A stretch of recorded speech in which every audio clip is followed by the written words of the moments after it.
বিসমিল্লাহির রহমানির রহিম। আসসালামু আলাইকুম। প্রিয় দর্শক, আজকের প্রতিবেদনটি সম্পূর্ণভাবে সাজানো হয়েছে একটি নির্দিষ্ট বিষয় নিয়ে, নবম জাতীয় পে স্কেলের গেজেট প্রকাশ। গেজেট আসলে কি, কেন এটি এত গুরুত্বপূর্ণ, গেজেট প্রকাশ হলে ঠিক কী কী সুবিধা আপনি একসঙ্গে পেতে যাচ্ছেন, আর গেজেট প্রকাশের পর প্রক্রিয়াটা ধাপে ধাপে কীভাবে এগোবে, আজ এসব কিছু নিয়ে বিস্তারিত আলোচনা করব। তাই সম্পূর্ণ ভিডিওটি মনোযোগ দিয়ে দেখুন, কারণ গেজেট প্রকাশের পর কী কী পদক্ষেপ নিতে হবে তাও আজ বলে দেব। চলুন শুরু করা যাক। গেজেট আসলে কি এবং কেন এত গুরুত্বপূর্ণ? প্রিয় দর্শক, প্রথমেই বুঝে নেওয়া দরকার গেজেট বা প্রজ্ঞাপন জিনিসটা আসলে কি। কোনো নীতিগত সিদ্ধান্ত যতক্ষণ পর্যন্ত সরকারি গেজেটে আনুষ্ঠানিকভাবে প্রকাশিত না হয়, ততক্ষণ পর্যন্ত তা আইনগতভাবে পূর্ণাঙ্গ বাস্তবায়নযোগ্য হয় না। বাজেট বক্তৃতায় ঘোষণা, বৈঠকে সিদ্ধান্ত, সংবাদ মাধ্যমে খবর, এসব কিছুই নীতিগত অবস্থান জানান দেয়, কিন্তু আইনি কার্যকারিতা আসে গেজেটের মাধ্যমেই। নবম পে স্কেলের ক্ষেত্রে ১ জুলাই থেকে কার্যকর হিসেবে ধরা হলেও প্রতিটি কর্মচারীর ব্যক্তিগত বেতন নতুন হারে নির্ধারণ করতে, অর্থাৎ পে ফিক্সেশন করতে হলে গেজেট প্রকাশ অপরিহার্য শর্ত। গেজেট ছাড়া হিসাব মহানিয়ন্ত্রকের কার্যালয় বা কোনো মন্ত্রণালয়ই আনুষ্ঠানিকভাবে নতুন হারে বেতন প্রক্রিয়াকরণ শুরু করতে পারবে না। তাই গেজেট প্রকাশ এই পুরো প্রক্রিয়ার সবচেয়ে গুরুত্বপূর্ণ চাবিকাঠি। গেজেট প্রকাশের সম্ভাব্য সময় অর্থ ও জনপ্রশাসন মন্ত্রণালয়ের কর্মকর্তারা জানিয়েছেন, নতুন বেতন কাঠামোর খসড়া বর্তমানে প্রায় চূড়ান্ত পর্যায়ে রয়েছে এবং ফাইলটি এখন সর্বোচ্চ পর্যায়ের চূড়ান্ত অনুমোদনের অপেক্ষায় আছে। এই অনুমোদন পাওয়ার পর জুলাই মাসের মাঝামাঝি অথবা শেষ দিকে নতুন পে স্কেলের অফিসিয়াল গেজেট জারি হতে পারে বলে ধারণা করা হচ্ছে, যদিও নির্দিষ্ট কোনো তারিখ এখনও আনুষ্ঠানিকভাবে ঘোষণা করা। ২. সম্পূর্ণ বকেয়া এরিয়ার একসঙ্গে পাবেন। যেহেতু ১ জুলাই থেকে কার্যকর ধরা হচ্ছে, তাই গেজেট প্রকাশ যতই দেরিতে হোক না কেন, জুলাই থেকে গেজেট প্রকাশের তারিখ পর্যন্ত মাঝের পুরো সময়ের বেতনের পার্থক্য একসঙ্গে বকেয়া হিসেবে পরিশোধ করা হবে। ধরুন গেজেট প্রকাশ হলো অগস্ট মাসে, তাহলে জুলাই ও আগস্ট এই ২ মাসের বর্ধিত অংশ একসঙ্গে এরিয়ার হিসেবে হাতে আসবে। ৩. গ্রেড ভিত্তিক নতুন মূল বেতন কার্যকর হবে।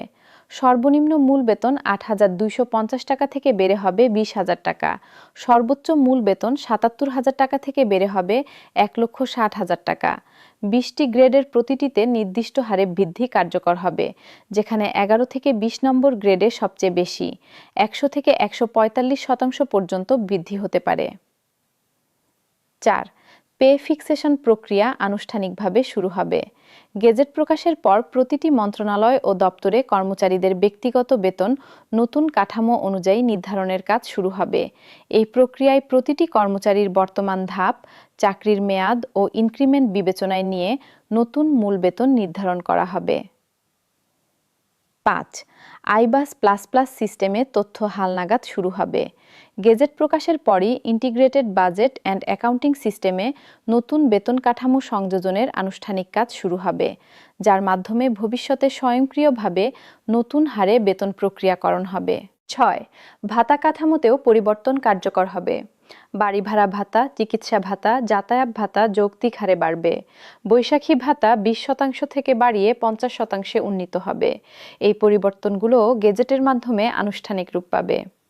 ৭. নিম্ন আয়ের পেনশনভোগীদের পেনশন বৃদ্ধি কার্যকর হবে। ২০,০০০ টাকার নিচে পেনশন পাওয়া অবসরপ্রাপ্ত কর্মচারীদের পেনশন প্রায় দ্বিগুণ করার সুপারিশ গেজেট প্রকাশের পর বাস্তবায়িত হবে, যা এই বিশাল জনগোষ্ঠীর জীবনযাত্রার মান উন্নয়নে সরাসরি সহায়ক হবে। গেজেট প্রকাশের পর ধাপে ধাপে যা ঘটবে প্রিয় দর্শক, গেজেট প্রকাশ মানেই সঙ্গে সঙ্গে ব্যাংক হিসাবে টাকা চলে আসা নয়। গেজেট প্রকাশের পর কয়েকটি ধাপ পেরোতে হবে। প্রথম ধাপে গেজেট প্রকাশের সঙ্গে সঙ্গে নতুন বেতন কাঠামো আইনগত বৈধতা পাবে এবং প্রতিটি মন্ত্রণালয় দপ্তরে বিজ্ঞপ্তি পৌঁছে যাবে। দ্বিতীয় ধাপে প্রতিটি কর্মচারীর ব্যক্তিগত পে ফিক্সেশন প্রক্রিয়া শুরু হবে, যেখানে হিসাব শাখা প্রতিটি কর্মচারীর তথ্য যাচাই করে নতুন বেতন নির্ধারণ করবে। তৃতীয় ধাপে আইবাস প্লাস প্লাস সিস্টেমে তথ্য হালনাগাদ সম্পন্ন হবে, যা সারা দেশের লক্ষ লক্ষ কর্মচারীর জন্য একসঙ্গে করতে হবে বলে কিছুটা সময় লাগতে পারে। চতুর্থ ধাপে প্রথম নতুন হারে বেতন বিতরণ শুরু হবে, সঙ্গে জুলাই থেকে সেই মাস পর্যন্ত সময়ে সম্পূর্ণ বকেয়া এরিয়ার হিসেবে একসঙ্গে পরিশোধ করা হবে। সরকারি কর্মকর্তারা জানিয়েছেন, জুলাই থেকে পে স্কেল কার্যকর হলেও গেজেট প্রকাশের পর প্রকৃত অর্থে টাকা হাতে পেতে আরও কিছুটা সময়, সব মিলিয়ে মোট 2 থেকে 3 মাস সময় লাগতে পারে।